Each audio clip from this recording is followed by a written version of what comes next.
মৰিগাঁও আদালতৰ চৌহদৰ পৰা পলায়ন আহিয়া খান নামৰ এজন আছামীৰ ড্ৰাগছ সৰবৰাহৰ সৈতে জড়িত হৈ গ্ৰেপ্তাৰ হৈছিল আছামী আহিয়া খান। বৰদোৱা থানাৰ অন্তৰ্গত টেংগেৰী গাঁৱৰ আছিল আছামীজন।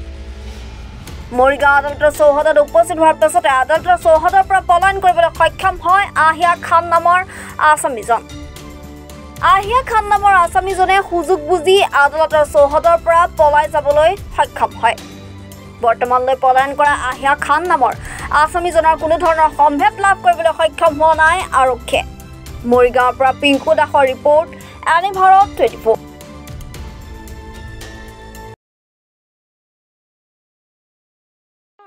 ৰব, আপুনি যে এটা অপৰাধ কৰিবলৈ গৈ আছে, আপুনি জানেনে? এই নাবালিকা গৰাকীক এতিয়াই বিয়াত বহুৱাটো যে এটা অপৰাধ, আপুনি জানেনে? অপৰাধ কেনেকৈ? মোৰ ছোৱালী, মোৰ কথা। তুমি যিয়েই নোকোৱা ভূঞা, 18 বছৰৰ তলৰ যিকোনো কন্যা সন্তানৰ বিয়া দিলেই আইনগতভাৱে এক দণ্ডনীয় অপৰাধ। বিয়া দিয়াজন যিমান দায়ী, বিয়া পতাজনো সমানে দায়ী। এতিয়া তাই পঢ়া শুনা কৰাৰ বয়স, খেলা ধূলা কৰাৰ বয়স। তাইক খেলিবলৈ দিয়ক, পঢ়িবলৈ দিয়ক, আৰু চাব এদিন আপুনি তাইক লৈ গৌৰৱ অনুভৱ কৰিব পাৰিব। এতিয়াই তাইক সংসাৰৰ বোজা দি তাইৰ ভৱিষ্যত জীৱনটো অন্ধকাৰ কৰাৰ অধিকাৰ তোমাৰ জানো আছে? মোৰ ভুল হৈ গ'ল মাজনী, মোক ক্ষমা কৰিবা। শিক্ষা ল'ৰা ছোৱালী উভয়ৰে প্ৰাপ্য আৰু অধিকাৰ। আপোনাৰ কন্যা সন্তানক তাইৰ এই প্ৰাপ্যৰ পৰা বঞ্চিত নকৰাব।